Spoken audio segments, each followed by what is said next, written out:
Hello and welcome to Marden High School this afternoon. Welcome to everybody, whether you're here in the auditorium or you're watching online. We've got a fantastic afternoon for you this afternoon. But before I explain a few things about the afternoon, just a word about fire exits. The fire exits, should the fire alarm go, are just across this way where I'm pointing now. If you're online, don't worry about it. You won't need to leave the building. But if you're in the auditorium, please follow the instructions of the adults in the room as we move out from this hall onto the playing fields next to the hall. So, I'm Matt Snape, and I'm the head teacher at Marden High School. And we're really excited to host the North of Tyne Mayor's Question Time this afternoon. And it's great to see so many people here watching and about to ask some really penetrating questions of the Mayor, Jamie Driscoll. And I'd like to extend our thanks to Jamie for coming here this afternoon to answer the questions. The last person actually to come here and do the same was Andrew Bailey, the Governor of the Bank of England, just a couple of months ago. And he was certainly put through his paces, Jamie, so get ready.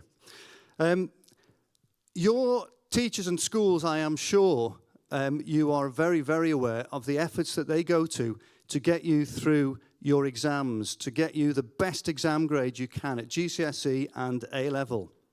But I can bet that there are three other things as well that your teachers and schools are working very hard to do. And that is to instill a sense of hope in you, hope for the future, and a sense of agency, and a sense of agency for you to be able to change things in your life and in society, and also to give you opportunities for leadership. And those three words, hope, agency, and leadership, are certainly very, very important to us here at Marden. And we use those words a lot in the conversations that we have. This year, 2024, is a really significant year, regionally, nationally, and globally, for elections that are happening. And it is really important that you, the next generation of decision makers, understand the importance of engaging in a democratic process. And that's what you're going to be doing here this afternoon. You're questioning the people who are in positions of influence, and hopefully also genuinely influencing some of the decisions that they are making by the questions that you're posing. You are going to be the next generations in this country, and perhaps other countries as well. And it's really important that you have the sense of agency and the confidence to engage in that democratic process, to continue to make, some people would say make, this a more equitable society. So I'm going to now hand on to Kerry Ellis, CEO of the North Tyneside Learning Trust, who will say a few words about the trust itself. Thanks very much, Matt. Good afternoon, everyone. I'm absolutely thrilled to be here today along with 6 of our secondary schools and 11 further schools joining us online for North of Tyne Mayor's Question Time. As a learning trust, we try to bring extraordinary opportunities to children and young people right across our schools. So I was absolutely thrilled when the North of Tyne Mayor's team approached us about hosting this event, and I'm really, really keen to see this as an annual event in the Trust calendar, because I think to bring the Mayor to schools and engage in a question time and really, I guess, ask the questions that you as young people want to ask of your political leaders. I think it's a right and a privilege and a freedom that we have in this country and in this democracy that isn't shared in every country across the world. And it's really, really important that every child has this rite of passage through trust schools to engage in that system, so that when you do come to vote at 18, you really fully understand the importance of that. I'm delighted to hand over to Alfie Joey, who we are thrilled to have compare this afternoon's event, and I hope you enjoy it. Thank you very much. I'm okay, I've got a mic. Thank you very much for having us, and this school's given us all a lovely welcome. And it's really, really a privilege for me to host this. And I've done a few of these with Jamie. I've really enjoyed asking people's questions. The questions we've got from you today, I've had a look through some of them. They are exceptional. You've thought of things that I wouldn't have thought of, and I've been in journalism. I worked for the BBC for a long time. There's some budding journalists out there. There's some budding politicians out there. You might not know it. You might not believe it yet, but you excite me. So thank you very much. So give yourselves the first round of applause of the afternoon. It's going to be great because of what you've written. It's also going to be great because I've got two co-hosts. This makes my job a lot easier. So if you would introduce yourself, if you would, Gracie and Blythe. I'm Gracie Longstaff, Year 11, head girl at Marden High. Thank you. I'm Blythe Amers, I'm Year 11 and I'm head boy. Right, let's hear it for Blythe and Gracie. There we are. And welcome to North of Tyne Mayor Jamie Driscoll. And Jamie, I hope you're as excited as I am. I am. Talking to some of the young people in the audience, you're right. There's a lot of interest in there, a lot of well-informed young people. Well, let's go. Let's get straight into it. I'll ask the first question, then over to you, Blythe and Gracie. This one's from Jenna and Neve. Thank you for this one. How do your personal, moral and ethical values impact the decisions that you make regarding politics? That's a good question. Was it Jenna and Neve? Yeah. The way we think about the world affects everything we do. I'm a parent. My children are the same age as pretty much everyone here. And whether it's politics, whatever else it is, your worldview helps you make decisions. So for me, one is you never leave anybody behind. There's a lot of people struggling in the world for a lot of different reasons. There's a lot of people make mistakes, but you help them back to their feet. That's important. Secondly is hard work and determination.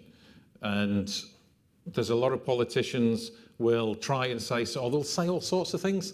You know, we'll do this, we'll do that. Oh, but then COVID happened, so we abandoned it, or the pound spiked, so we abandoned it. Everything that I said we'd do, we've done. And sometimes that's to change the way we've done it. So absolutely determination affects your decision. But I think primarily it's about honesty. Because, well, young people, hands up if you think politicians are inherently honest. Thank you. Thank you. So I think that's 2 out of an audience of about 100 or so. Who thinks that in public life we hear far too much? Maybe Blythe and Gracie have an opinion on this. Who thinks we hear far too much excuse making, far too much, well, frankly, frequently lies? I mean, this Prime Minister and the one recently have been convicted. So honesty is a huge part of it, I think. But do you find now we're in this social media is everywhere, WhatsApp messages get out. You have to be really careful, and you must have to put thought into everything you say now in a way that you've never done before. You've got to think about what kind of public transport you use. You can't just casually do things as you used to. Yeah, some of you might be aware of a photo shoot of someone, leader of the Labour Party, who was running to be Prime Minister, eating a bacon sandwich, and that's all over it. Yeah. And you're thinking, no, that's got nothing to do with someone's ability to run the country, good or bad. So I have to dress smartly all the time. I'm inherently scruffy. When I'm at home, I'm in jeans and t-shirts. When I'm on Zoom, by the way, if you see me interviewed on telly, I might have this on and then like a pair of shorts if it's hot. Pyjama bottom. Yeah. Yeah. So there is that aspect to it. But I think it's also important to be yourself. Far too many people, you'll have come across this time and time again as a journalist, Alfie. People go into a role that they adopt that they think they're supposed to. And you think, just be yourself, because everybody knows people, and they know when someone's being artificial, they know when they're just being themselves. Great. Well, we'll really get into, I think, some of your more private moments and some fun moments to get the real you, the human you. That's to finish. Blythe, will you take the next question? This one's from Poppy, Sophie, Hannah, all asked around the same area. What do you enjoy most about your role as a mayor? Ooh, wow. It's there's so much you can do in terms of doing good stuff. You get to meet people and talk to people, and I absolutely love that. I'm a big believer that whenever you meet someone, they know something you don't and you know something they don't, and you both come out of the exchange for the better, having learned something. So I like that. And some of the achievements we've done. I mean, I've negotiated this new devolution deal for the region is bringing £6.1 billion for the North East. Everybody told me it wasn't possible. I said, it is, I bet we can do it. And the amount of hard work and going for cups of coffee around politicians' houses and trying to persuade them and arguing with government, nudging the amount of money up. But we did it, so that's exciting. Just if you would, devolution. So, definition. Yeah, we have your local council. We're in North Tyneside Council at the moment. Those local authorities stay the same, but there's a big wave of powers and money that I have as the North of Tyne Mayor, from the Tyne all the way up to the River Tweed, up to and including Berwick, that allows me to create jobs, help schools, tackle poverty, all of those things. But I've negotiated a new deal that covers all of Sunderland, South Tyneside, Gateshead, all of County Durham, to bring us together with a load of money for transport as well. And I'm guessing there'll be plenty of questions on transport. There always is. There are. And so as Mayor, I've created, we're on 5,377 new jobs now, 2,133 new homes. Child poverty prevention running in 100 schools. We're training 35,000 people a year, adults, to get new skills so they can earn more money as jobs and skills change. So there's all of that stuff that's great, and the work we've done tackling the climate emergency. But it's the details, Blythe, actually. So quite near to where we are now, there's a company called Northran, just along the coast road, is an engineering firm. And we helped them win some multi-million-pound contracts. I went to meet some of the people who got the new jobs and got chatting to a guy called Dale and said, what were you doing before? And he said, well, I worked away a lot, mostly in Lithuania. Wow, he said, yeah, that's the place I could earn the best money. I said, but you're a Geordie lad, I can hear from your accent. He says, oh yeah, I just live around the corner. I said, so this must have really changed your life. And he says, yeah, I've got a little girl. And now I get to read her a bedtime story every night. And I've got so many stories like that. And they're the things that whenever you're having a bad day, you think, no, this is actually changing people's lives. So that's great. It's a privilege to be able to do that. Gracie, Lucy's got a question, which is the opposite, really. Yeah, completely counteract that. What part, if there is any, of your job do you dislike and why? The functions of the job, I like them all. So you have to go through a lot of the boring minutes and reading the accounts and all that sort of stuff, because I'm responsible for public finances. I used to run my own business. I've got a degree in engineering, and all the technical side of it I've no difficulty with. The negotiating with awkward politicians, I actually quite like the challenge, and that's fun. The hardest part of it is no one function of it. I guess it's when you come across other people who don't tell the truth. So I don't mind if people have very different opinions. And I've worked with Conservatives and Labour and Liberals, I'm an independent mayor, and brought them all together to get stuff done. But when you have people who will just outright say something that's untrue, you think, well, why are you doing that? You know, it can be proved wrong, all the rest of it, but there's this old saying that a lie is halfway around the world before the truth has got its shoes on. And having to counteract things that people have said that are just untrue, that's hard work. And we've got in a second, we're going to have a video question. We've got some questions that have already been sent in on video, and that's from Katie. But before that, a couple of other questions. Blythe, a good money question from Ryan. How much do you make each year?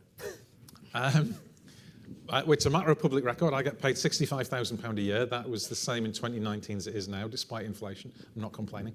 To put that in context, I'm not complaining, but it's plenty to live on. To put that in context, an MP gets £93,000 a year now. So I think I'm good value. And finally, Gracie, a question from Ava, Oliver, Amy, Matthew, all covered a similar topic. Do you think that the voting age should be lowered to 16? Yes, and I'll tell you why. There's a lot of people unhappy with politics. There's a lot of people, you'll hear this as a journalist all the time, you're both the same, you can't trust politicians, they're all in it for themselves, all that. We need people to be engaged. And actually, at your age, you are more likely to be well informed while you're in full-time education than when you're out of full-time education. That doesn't go off every time Jamie tells a fib. That's not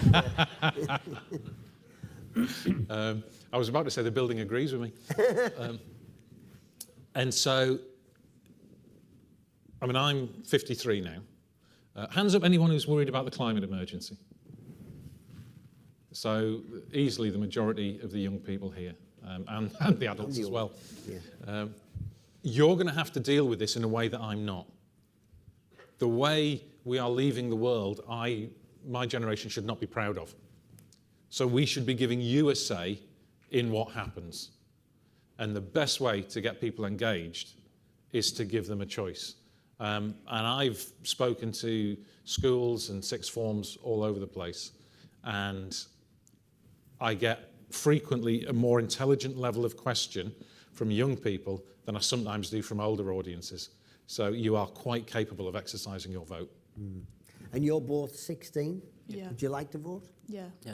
Put your hands up if you'd like to vote now.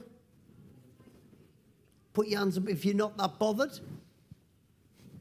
Worth asking. And you are allowed to vote and spoil your ballot. I don't know whether anybody would be in that category as well, but thank you very much. Video question, this one from Katie Drew. Let's have a watch and see what Katie was talking about. Please ask you, please introduce yourself, tell us where you're from. Hi, I'm Kate from Puntyland, and my question is, how do you aim to get more young people to start voting? So that overlaps with your last answer, but how do you get young people excited about politics, I suppose, as well? If I had the power to extend votes to 16-year-olds, that would be the number one way to do it, if you actually have a personal stake in it. I don't have that power. So it is about engagement. So that's why we do things like a young person's question time in a school, a mayor's question time, so that you get to hear people. When you hear politicians distant on the telly, you think, I have no stake in this, there's no way to influence it. When you talk to people and they feel heard, that's the point at which people say, you know what, actually it is worth me having an opinion on this, it is worth me raising my voice, and I'm involved in climate campaigns, a whole range of campaigns with young people, even outside of school, to listen to them. And that's the way you do it. Great. Well, we're going to move on and we're going to ask questions now on this next topic. The category is education and opportunities. And this first one, thank you to Daniel, who asked a great question. Actually, before Jamie answers, I'll ask you. You answer this with a show of hands. Do you think we should do an hour of PE in school a day? Put your hands up if you think you should. Put your hands up if you think you shouldn't do an hour of PE in school a day. Thank you. Thank you for your honesty. What do you think, Jim? I think we need to rethink our concept of education from start to finish, which I know is a controversial thing to say in a school. We should be, the idea always was that we should be educating people as people, to take their role as citizens, to fulfill your potential, and that includes artistic and scientific and physical expression. Now, what form that PE takes, I would defer to experts. I'm always a believer that you get a better answer if you ask the people who do something in the front line. So, yes, there is an issue around every generation's health at the moment and things like obesity, so PE would help with that. But there's also, it's a part of our expression, so whether that's art, whether that's dance, whether that's football. I know we have a budding expert goalkeeper here sitting next to me. So absolutely we need to do that. But we've also got to make sure it works for everybody. I mean, you're of a similar generation to me. You probably had experiences where you were told, go out and run the cross country in the freezing cold rain, and everyone would sort of hide. You see half the kids having a cigarette, and you think, well, that's kind of defeating the problem, the object. And so it's about, is it participative? Does it work for everyone?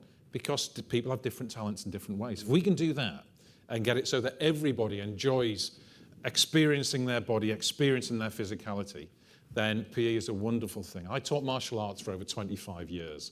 I'm a black belt in jiu-jitsu. And I had people who would walk through the door who would say, I've never done anything before, and be terrified. And then 6 months, a year later, they transformed their view of themselves. And I've seen the power that can have with people. Amazing.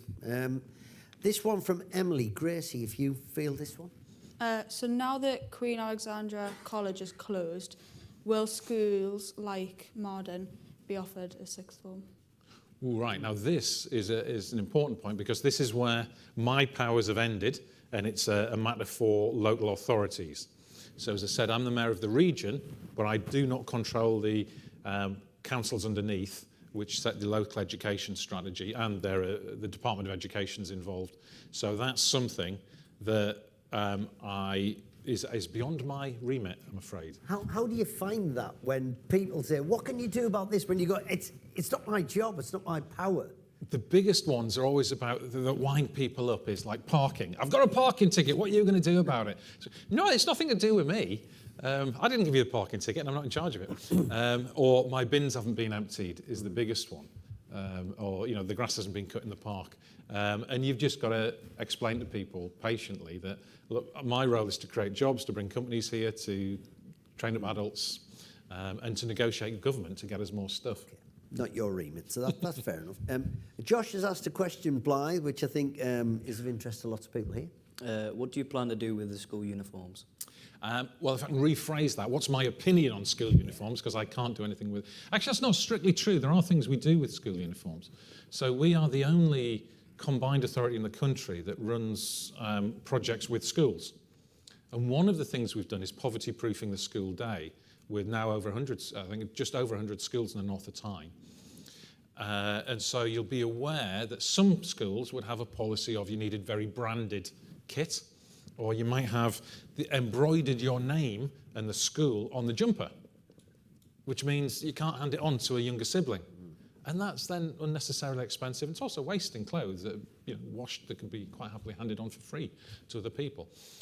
So there's some of that. I'd be interested in the views of the young people here, because you've all got different uniforms, part of the same trust, but different approaches. Who thinks their school uniform is comfortable and practical?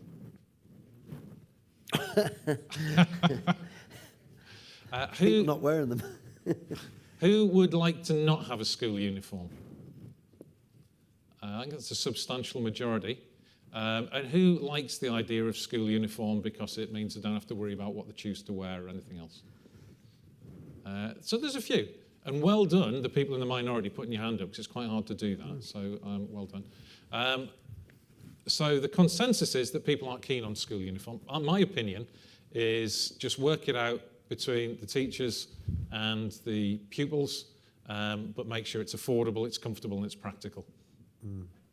We've got this is quite a big category, so we've got a couple of video questions, just to break it up. This one's from Sam, I believe. Here's Sam's question. Can you tell me where you're from? Hi, I'm Sam and I'm from Marden High School. My question is, what are your plans to help get more children from the North East into higher education? And yeah, your thoughts on higher education in general, and how essential is it, do you think? And because there's a big, I'll say one of my days when I was working on the radio was they always got very excited about GCSE day and A-level day, and they used to send me to school, and I'd be outside of school and I'd be there, and the teachers would pick someone to open an envelope, and it was always good news. And that was the radio bit. And I always think, what are we doing about apprenticeships? What are we doing about people who want to do their own business? What are your thoughts on life beyond school? I left school at 16 and went to university in my 20s and did a foundation course and got a degree in engineering.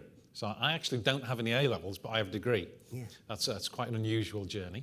And there is no education course that says this is how you prepare to be a mayor. So half of the jobs that you are going to end up doing in your lives don't exist yet. So I think what you really need is the ability to learn, to be flexible, to be comfortable in yourself, the ability to form good relationships with other people. That's the most important thing that any education in school or out of school gives you. And yes, the specialist subject knowledge is essential for many things. So does everybody need to go to university? Do they need to go straight? I'm an advocate of lifelong learning. And that's what we've spent a lot of our budget on. So like I say, we're training 35,000 people a year. Most of that is skills to do perhaps with welding, being a chef, but there's a large element of community learning so that people perhaps who've really struggled with maths early on can learn to get basic math skills, because a lot of people at school were so put off with it that they'll do the calculations on the phone, but that's it. And they go to the supermarket, they don't know if they've been ripped off or not. So there's a whole range beyond that. And I think this is where we need to be almost leading by example in terms of how we say things about education. And there's education that's very competitive, that's league tables, I think speaks to a very narrow view of education. Your experiences, I'm sure, that half of what you did, nothing in school prepared you for that. Yeah, it's a long story. Your story, who'd like to go to university? Show of hands. Who would like to leave, maybe go travelling, have a gap year, some time out? Quite a few. Who may not want to go to university, maybe do something different, start your own business? There's quite a mix, isn't there? There is. Quite interesting. My particular view is I think we should not have university tuition fees. I think the idea that young people are starting out in their early 20s with £50,000 worth of debt and the interest rates on it are very, very high, that is making it hard for people to get a home. It's hard for people to take a risk and do more education. It's hard for people to take a risk and start their own business when they know they've got all that debt to pay off. My generation, I was sort of the very last wave almost that had a university grant as well as tuition fees. And I think it's pretty terrible that subsequent generations of politicians have pulled up the ladder behind them. Another good question on the video. This is from Eloise. My question is, what are your opinions on the North-South divide in terms of education and opportunities for young people? Great question. Yeah. The North-South divide, well, we've only got an hour, so I'm not going to spend a lot of time on that because I could rant all day. In terms of education opportunities, that's what we need to shift. We do have some very good universities here, and we're working with them and strengthening them. But people should be free to go wherever they want to go to study. And that's something we encourage. So the work we do in the schools, for example, with the First Combined Authority, that's helping people with oracy, the ability to articulate your arguments. And some parents and teachers, I would say, we don't need our kids to be any more argumentative. But that ability to express yourself, that makes such a difference in things like university interviews. Things like that are going to help close that gap. Blythe, there's a question from Matthew, who's asked some great questions, by the way. In the future, do you think that we will adapt our education system to align with Europe's baccalaureate model? Do I think we will? I have honestly no idea. What I can tell you is that education is played with like a political football. A lot of it is done to get headlines in certain newspapers. And it would be far better if we took a more deliberative approach, spoke to particularly the education professionals who are dealing with it, and actually did an evidence-based approach. And there is probably good evidence for changing a lot of what we do. What we don't want to do is governments to come in and say, we're going to do that, and then 3 years later you've got a different education secretary who does something else, and then you've got another government and they reverse it. That is no way to plan anything for the long term. Well done for getting baccalaureate right. I was staring at that, wondering what that was. Gracie, Lois has asked a question. So the majority of indoor spaces that are out of school have like a minimum cost of around like £10, it says here. Do you think we should have like more spaces that are like free, or at least like where the cost is reduced for people to go? Absolutely. One of the things that comes up all the time is people saying, how do we regenerate our high streets, our town centres? The ability to go somewhere is, well, as a person of any age, but when you're a young person, you have very little money. It's almost disappeared. You can only go somewhere if you are buying coffee, paying for food and things like that. We've lost most of our, not most of, but we've lost far too many of our leisure centres. There are no youth clubs provisions, or where they are, they're very sparse. If we change that, if we change the nature of what we're doing, far too much of modern society is about consumerism. It's geared up to you go somewhere, you spend something, you empty your pockets, you buy something you probably don't need, and then you go home again. But it's so important that we spend time together in spaces. We are humans. Zoom and Teams will never replace personal interaction. And we should be thinking instead about public luxury. Why can't we have better parks? Why can't we have places where anyone can go? So many of our libraries have been closed down or cut back. Why can't there be a place where you can go and you can play a computer game next to the person next to you, who's your mate, and do that? And we have funded some of this stuff, but honestly, it feels like we're bailing out the Titanic with a bucket. This one is anonymous, Gracie. Do you want to take it? Well, it kind of just ties in. It does with the last one, yeah. So do you just think there should be more free places for like younger people to go? Same area, really. Yeah, There's a brilliant programme called the Half Plus programme, and it's only been piloted in Gateshead, Northumberland, Birmingham and London. I hosted a youth conference last week, and it's youth-led, and that's what makes it exciting. And it's interesting that a lot of young people don't necessarily want a youth club. They want to do things that they've thought of. And a lot of it involves, and we can come to it more when we get to transport, it involves a really good transport system because they want a travel card and to go around together. And these programmes do it in different parts of the country, and it's really exciting. But it's more difficult up here because we haven't got that integrated transport system. We'll get to that in transport. Blythe, would you ask Poppy's question? Do you think there should be more opportunities, advertisement of current opportunities for people aged 13 to 15 to get jobs with the cost of living crisis? The honest answer is I don't think there should be a cost of living crisis, so that problem needs to be solved. I think the idea of 13 to 15-year-olds having to go out and earn money to support or help with the family finances, if we've got to that state, we've gone badly, badly wrong. So everything I do is about creating jobs, but really well-paid jobs, and we've been very successful on that. We've got a long way to go because we're starting from such a low base.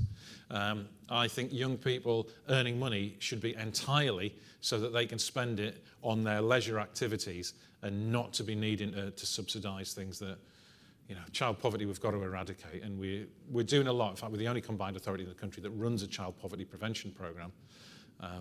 But don't get me started on central government. We're going to close this subject with a video question from Rebecca. Can I ask, please, just introduce yourself, tell us where you're from? Hi, my name's Rebecca Green and I'm from Ponteland. And my question is, what are your plans to support people with the cost of living crisis? It is Dickensian to think that, young people are having to work to support their families, and we've got, I know one minister said this week that we've got some brilliant food banks in our constituency, which is just, we shouldn't have any. Absolutely. Could you see an end to food banks in the future if things are run right? It's a matter of political will. If there's a general election this year, let's suppose some hypothetical party comes to power that says, we will end destitution in one term, you could do it. And we know we could do it because in COVID we ended homelessness overnight. There is no need for food banks. There is billions stripped out of our country every year that goes into the financial system, that goes through tax havens. And if that was spent, if you spend that in the pockets of ordinary people, it creates more jobs, it generates wealth. But a lot of people who use food banks are in work. They've got 0-hour contracts, not very well-paid jobs. I remember, and even people with fairly well-paid jobs, or we think well-paid jobs, I remember hearing a story, and this was when just before the nurses were on strike, a nurse was in the Freeman Hospital, she'd gone to pay for a breakfast, her card was declined, and she just stood there and burst into tears. That is people who've got skilled jobs, who are working hard, they've got families to support. We have, in the Northeast alone, there's a policy called the 2-child benefit cap, which says if you've got brothers and sisters, your family's more than 2 children, the government will not support you even if you're in low pay or your parents are unemployed. 45,000 children in the Northeast alone are affected by that. That would fill the Stadium of Light. And both main parties have said, we're going to keep that. It costs a fortune, and it's storing up problems for the long term to have children growing up in poverty. And it's, frankly, I think it's just immoral. Right, we move on now to environment and transport. Lots to talk about here, so I'll start with Leo's question. Are the newly developed cycle paths implemented to have a positive environmental impact or to just enhance the council's image as environmentally conscious? I'm not sure which cycle paths Leo's referring to, because I could not claim to know where every cycle path is. I'm not in charge of that at the moment. With the new authority coming in, the mayor will be in charge of transport. That's why I negotiated the deal. At the moment, our buses are privately run. We have no real control over them. The trains are a mess in all sorts of different governance ways, and different councils have different approaches. So I like to cycle. I gave up owning a car. And sorry, would cycle paths come under that jurisdiction of change? It would be part of a wider transport plan, and some powers would be shared. Planning would have to go through the local authority, but the funding systems would come through the mayor, and the mayor would make those decisions. So where I live, I cycle a lot. The cycle infrastructure is very good, and I know other parts near where I live, if I go in a different direction, you're along a busy main road, and frankly, it's lethal. And I, as an experienced cyclist, don't cycle there. I'd go a longer way around. And so, I don't know, maybe there is some, I have no idea what Leo's thinking, maybe there is one somewhere, but we need joined up infrastructure. So you can park your bike safely at a metro station and not worry about getting it nicked. Can I ask how many people cycle? How many people would cycle if there were better cycle paths and it was like some other countries or maybe even London? A few more. Okay. Interesting fact, the older you get, the more likely you are to cycle. Right. The average, the age group that cycles the most is the over 60s. There you go. There you go. And cycling to work obviously would be, you know, if the lanes were better and if, again, the infrastructure in some of the workplaces were better where you could store your bike and have a shower and that sort of stuff. Gracie, will you ask Ben's question? Yeah, kind of just expands on the last one, but what do you plan to do with the cycle paths to and from school in North Tyneside? So we just saw that not many people cycle to school. Yeah. This speaks to a bigger issue about travel to school. So some people might want to cycle, but can't because they're worried about where they would store the bike. Some people might not like the idea of having to get changed because if it's lashing down, you need good waterproofs. And then where do you store them at school where they can dry and you're not putting on wet clothes to go home? So there's a lot of practical issues. So let's face it, the weather in the northeast is not the best place in the world. But it also comes down a lot to safety around car safety at schools, around particularly in primary schools, making sure that we have safer streets. But this comes into, I don't know if we've got a question further on, so I'll answer it now. Who uses a bus? And who finds the bus very expensive? So there's a number of issues there. One of the things I intend to do, and I've negotiated the powers from central government, is to fully integrate buses, metro, rail, Shields Ferry, if you use it, and active travel, and car clubs, obviously for those who are old enough to drive. So you could have a card for the whole thing? So the whole thing, one ticket, and make transport free for 18s and under and everyone in full-time education. Because that, we're talking about, are the places you can go where you don't have to spend money. Even if they are, and you can't get there, that's no good. And speaking as, and I'm sure there's some parents of teenagers, the ability to say to your kids, just go get on the bus, it's free. It teaches you some independence, you get a little bit more exercise, it reduces climate emissions. If you've only ever been dropped off in a school in a car, that's how you think adults move around. Whereas if you've got free transport everywhere, that opens up opportunities for you. And I think that's the most transformative thing we can do for young people. This one, again, Charlie is asking something, I'm not sure whether it's under your jurisdiction. Why are you changing one side of the road on the seafront to a cycle path when the public didn't like it last time? Surely a road that runs in both directions is more important than a cycle path. There is a sort of a ongoing battle. There's always a big subject on the radio about cyclists versus motorists and priorities. So I'm guessing this is the Tynemouth to Whitley Bay one. I can see someone I think lives near there nodding away. So that is a matter for North Tyneside Council. And I think this is an issue that we need better cycle infrastructure overall. I think we need better road junctions so that the traffic jams are dealt with.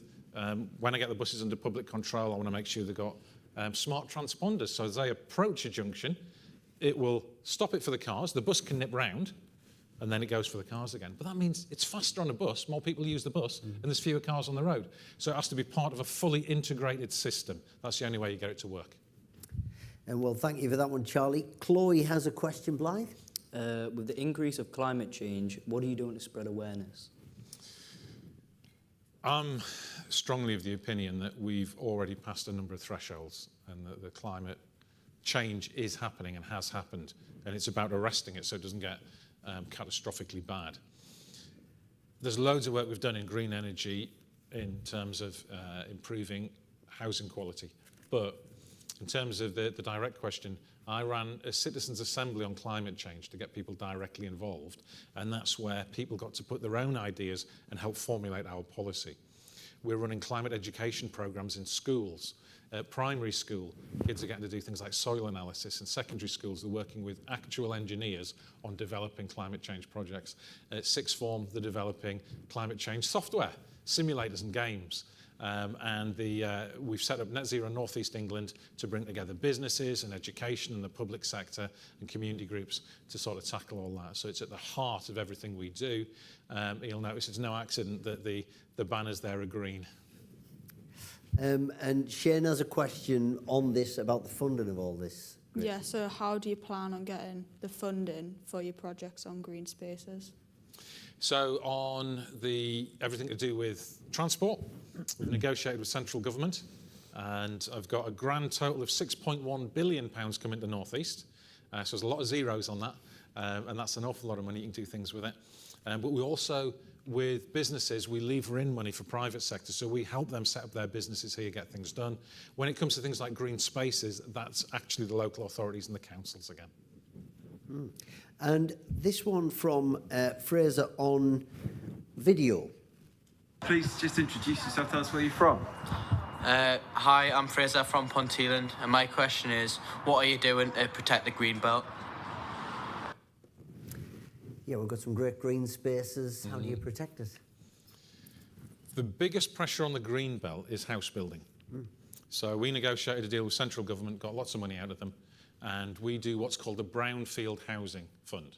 So this is where, if it's an old industrial site, at the moment a house builder might not build on it because if it was a lead works, there's contaminants in the soil, they can't get insurance, etc. So we clean that site up and then it can be built on. Or it might have old mines underneath it, as most of the North East has. And so that ability to free up sites for brownfield housing, we now have 2,133 homes being built, which is way ahead of the target government setters. And if they're being built there, they're not being built in the green belt. Why are they not doing that anyway? Why central government aren't doing it is a whole range of reasons. We'll not get into historically that. And it's about making it work. Make it happen. Yeah. This one, I'm very interested to see what you say about this, and I'm sure lots of people will be. This is from Arjun on video as well. Ask you please just introduce yourself, tell us where you're from. Hello, my name is Arjun Punya and I'm from Ponteland. Arjun, what's your question for the Mayor? My question is, what are your plans to improve transport routes such as the metro? Yeah, now the Mayor of Manchester, under his tenure, there's the expansion of the tram system. If you've been to Manchester, it's incredible. You can travel all around Greater Manchester and beyond on one integrated tram system. We're 1 million miles away from that in the North East. The first step was bringing the North East together, because when Gateshead had a different opinion from Sunderland, had a different from Newcastle, it was never going to work. Yes. So I said when I was elected in 2019, I'd unite the entire region. Everyone said I was crazy, but I've done it. Everyone's agreed. It's signed up. So we will have buses, metro, rail on a single ticket. But the specific question of what we're going to do to expand mass transit, I want to extend the metro out of South Hilton in Sunderland, through Penshaw, up into Washington, which has no metro, rejoin at Penshaw, at Peelaw. So that's called the Wearside Loop. I want to reopen the Leamside line from Ferry Hill in County Durham, joining into Gateshead, so you'll have extra lines there. I want to open a line from from Northumberland Park, through Cobalt, through Silverlink, to join back at Percy Main. And maybe that'll be metro, maybe it'll be tram, doesn't really matter, as long as people can get on it. And open rapid transit out to the Team Valley and the outer west of Newcastle. And that might be a superbus network instead of perhaps a metro line, but it doesn't matter. But a lot of people say this, the reason you know it's going to happen is there's only one railway line opening new in this entire country, and that's the Northumberland line from Ashington through Blythe into Northumberland Park and into Newcastle Central Station. I was on the test train on that last week. You can go and see the stations being built. That's opening this year. It is possible to do these things. We've done it, and I'm going to do the rest of it. And is part of it, I think what happened in Manchester, they opened all train lines that were already there. Is that part of the plan here? Absolutely. Some of you might know the area. If you go from Northumberland Park down past Cobalt through Silverlink to Percy Main, there's an old wagon way there. Most of the northeast dug coal out of the ground for centuries, and a lot of these wagon ways are still there. So you can repurpose that without having to do loads of demolishing houses, which is very expensive. And vision-wise, how long do you think all that could take? That sounds like an incredible plan, but it would take years. It would take years, yeah, although years come round quite fast.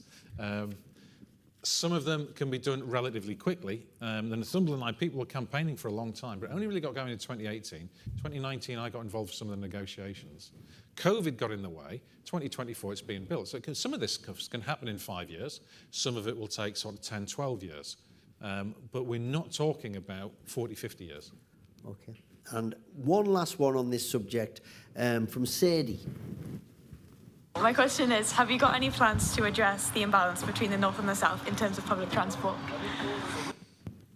Great question from Sadie. And of course, I used to interview her on the radio a lot. The MP for Berwick used to be campaigning for dualling of the A1 and because the motorways stop when they come to the northeast almost. And it never happened. And she's been in cabinet. So how could you make that happen as a mayor? So I think it was public transport Sadie was asking about. In 1986, which is ancient history, I'm sure to many of you, but I remember it because I was 16, buses used to be run by your local council, and then they stopped it. And since then, North East bus use has gone down and down and down. London is the only place in the country where they stayed under control and bus use has gone up and up and up. If we'd followed that trajectory, we'd have 4 times the buses and bus use than we have now. So if you can't get a bus where you're going at the moment, it's because the entire system's fragmented. Bringing it controlled, integrating it with the rail and the metro will change it. And some of that involves investment in road junctions. Some of the things which is not funded by the mayor is the dualling of the A1. So I don't think road building is the answer to everything by any means, but that is a very dangerous stretch of road. It does need upgrading. And we can then use that as the spine of a really good quality fast bus service through Northumberland, where local little buses feed into it, and you can get up and down super fast on the bus. I think that's the way to go. Great. Well, that's transport. We've got 2 categories left. You've been absolutely brilliant. Thank you very much. And the questions, superb. We move on. 3 questions on community. This one from Jack. Thanks, Jack, if you're out there. Why and how do you think that community hubs benefit the people of North Tyneside? Well, we all benefit from meeting other people. And often we don't know how until we meet them. I'm sure there are many of you who will meet future partners where you've just gone along to something and met people. It changes your life. So being around other people is what it is to be human. But at the moment, you've got to either do a dating app or do something really expensive, as you were talking about earlier, particularly as young people. That ability to go along and meet other people makes such a difference. So we've funded community hubs all over the place. It really helps perhaps families when they've got young toddlers and someone's off work, and you can go a bit stir crazy if you're just spending all day looking after your little ones. I know, I've done it. And that ability to go where there's other people around, and they run first aid courses, there's cookery classes, all sorts of things like that. That enriches us as a society, and it makes our lives more pleasant. Excellent. Michael's asked a question, Blythe. How much money do you expect to collect through crowdfunding, and how will it be used to benefit communities? So I think this is referring to our what's called the Mayor's Fund and the Community Fund, and we also have a Zero Carbon, Zero Poverty Fund. But I wanted to give power direct to communities. I wanted to say, I'll let the people in this area decide what they want. The problem with that is you get all sorts of things come in that haven't been thought through, so you've got to find a way of finding, is this actually what the community wants, or is this just what one person wants? And so we set it up so that the team help people. They just submit we want to create our plan. We want a community garden here. And we say, right, if you can show that there's a lot of people in your area who want this by donating just a £5 or a tenner, and you hit 10% of the funding target, we will fund up to 90% of it. And so it directly goes in. And that's led to funding of hundreds and hundreds of thousands. Projects like the beach wheelchairs at Colourcoats, like community gardens, like there's a choir in Wall's End for people with neurodiversity. There's been the Hexham Bluegrass Festival. There's community cooking facilities. There's bike repair shops. There's a whole range of things. And that is actually making such a difference to people. And yes, it's sort of crowdfunding. We're putting most of the money in, but it puts communities in control of how we spend the money. Right, and to round up the community questions, this video question from Esther. Hi, my name's Esther. I'm from Ponteland High School, and my question is, what is being done to ensure the safety of young people in our local communities? Safety of young people. So this is another one that's not in my remit. Obviously, that's a matter for the police and the criminal justice system. It's a massive issue now, isn't it? It's huge, and it shouldn't be.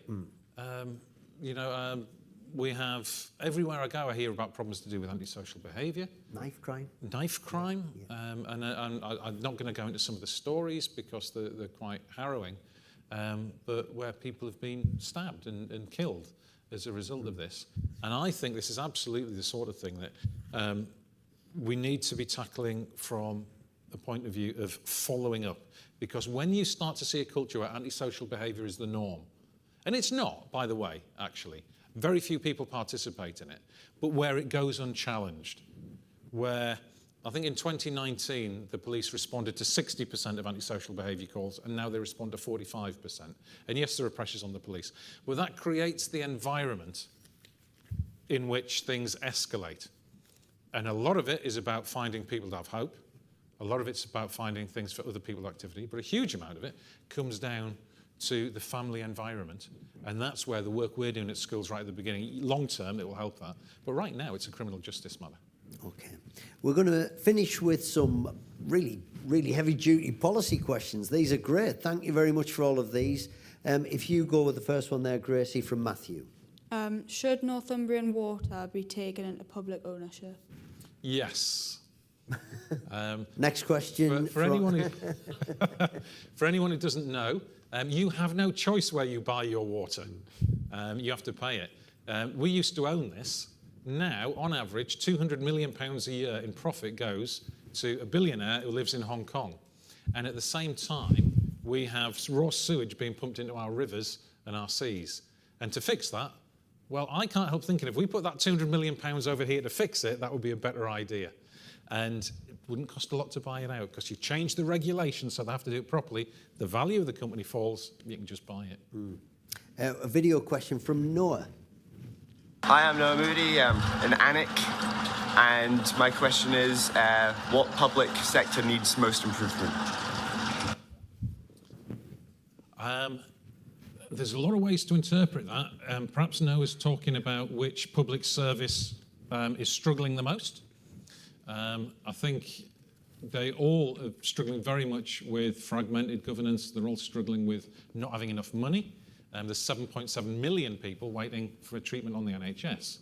But I would suggest the one that needs the most improvement is the Treasury, because they decide where the money comes from and how it's spent. And I think if we had a wealth tax, if we closed some of the loops on capital gains tax to income tax, there's more than enough money to fix all these problems. So if we want to fix something, we start there, because that's the root of all the other problems. Okay. Aidan has a question on video. You say, what's your name? Tell us where you're from. Hello, I'm Freddie Reynolds. I'm from Marden High. My question for the Mayor is, how are you going to ensure young people can enter the housing market? Again, getting on the property ladder when you're young, really difficult. More difficult than it's ever been. And I think wherever Freddie was, it was very, very windy. There's a number of things. One is decent jobs with decent pay is the foundation of all economic security. But secondly is the availability of housing. So I've said about the 2,133 homes we're building. it's the amount of affordable homes in there. Yeah. So I think one of the very few people are actually supporting the building of council houses and social homes with solar panels on and air source heat pumps, and then a whole range of affordable ownership models. The phrase affordable housing is sort of pretty meaningless, but these are rent to buys. So you are paying your rent, but after a while, you then start to own more and more of the house. So these are the things that actually make a practical difference. Okay, and Shane also asked a question about that. So we'll move on to Matthew's question, Gracie. So currently there's a large breakout of measles in the UK. So how would you encourage the public to take the MMR vaccinations? Again, I mean, this is outside of my remit, but my wife's a GP, and she sees a lot of this, that parents are coming in. There's a huge amount of misinformation on social media. And I think there's a responsibility for everyone in public life to not chase easy votes or create scandals or just do things to get attention. And I think if we had more of a role of fact-checking that people trusted, people can say what they like. I have no particular problem with free speech, but I think there needs to be here's the actual truth from an authority you can trust. That isn't the government, by the way, because a lot of people don't trust the government. That is one of the ways that helps deal with misinformation. Right, and Matthew's asked a couple of good questions to close. Blythe, if you do the one about Scotland. Do you think that Scotland should be independent from the UK? Half yes, half no. I think Scotland should have a lot more powers of independence, but I wouldn't want to see it fully independent from the UK. The number of reasons is, so I'm all the way up to Berwick, and half the people in Berwick work over the border. I don't want them to be having to get their passports out to go to work. I don't want the customs guards to be coming on the train when you go to Edinburgh. So I don't want any hard borders anywhere. And, maybe the hardest question to finish with, Gracie. Yeah, nice random one. What do you think about the Saudis owning Newcastle United? I want Newcastle United to do well, so I think it can be summed up with, I'm happy with the money, I'm not happy where the money came from. Pretty much sums it up. I'm going to finish with a few quick-fire questions that I put together just for a bit of fun to find out the man behind the mayor. So here we go, as quick as you can with these, so no thought, just instinct and impulse all the way. And this will wrap it up. WhatsApp or text? WhatsApp. Mars bar or cereal bar? Cereal bar. Star Wars or Harry Potter? Star Wars. That was for Mr. Snape, wherever he's there. Push bike or e-scooter? Push bike. I'm a Celebrity, Get Me Out of Here or Vera? Oh, neither.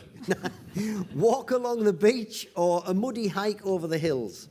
Since I said neither on the last one, both on this. Jiu-jitsu or karate? Jiu-jitsu. I'm a black belt. Sunderland Football Club or Newcastle United? I'm a Borough supporter. History or geography? You lost the room there. History. History. Bag of crisps or a piece of fruit? Oh, I'm going to be honest, bag of crisps. Tyne away a metro or a local bus? I use the metro. Earbuds or headphones? Earbuds. Pint of milk or a pint of beer? I would put the milk on my cornflakes and I would have the beer in the pub. Later on. A trip to the swimming pool or an hour in the gym? Swimming pool. A Christmas pantomime or a night at the theatre? Theatre. And last one, a debate in Westminster or a mayor's question time in a great school? A mayor's question time in a school. That's the right answer. You get better there questions. We are. Let's hear for the mayor. Thank you. And a massive round of applause for our co-host, Gracie and Blythe. Brilliant. And thank you for the welcome as well. I'll hand you back over to Mr. Snape.